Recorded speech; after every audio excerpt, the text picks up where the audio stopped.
আমি তোমার পাশে ছায়ার মতো করে থাকতে চেয়েছিলাম, আর সেই তুমি আমাকে সূর্যের আলোর মতো করে পুড়িয়ে মারলে। ঠিক তেমনি আমরা একজন মেয়েকে যতটুকুই ভালোবাসি, সে ভালোবাসার মূল্য কোনো না কোনো সময় তুচ্ছ মনে হয় তার কাছে, এবং আমাদেরকে দূরে ঢেলে দেয়,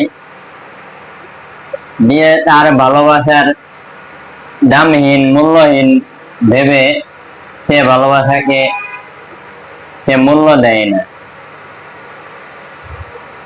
এভাবে ঘুরে যায় হাজার হাজার জীবন, ঝরে যায় ঝরা পাতার মতো। বৃক্ষের যেমন পাতা ঝরে যায় কোনো এক সময়, ঠিক তেমনি পর হয়ে যায় আপন মানুষগুলো। ভালোবাসার কাছে হেরে যায় হাজারো মানুষ।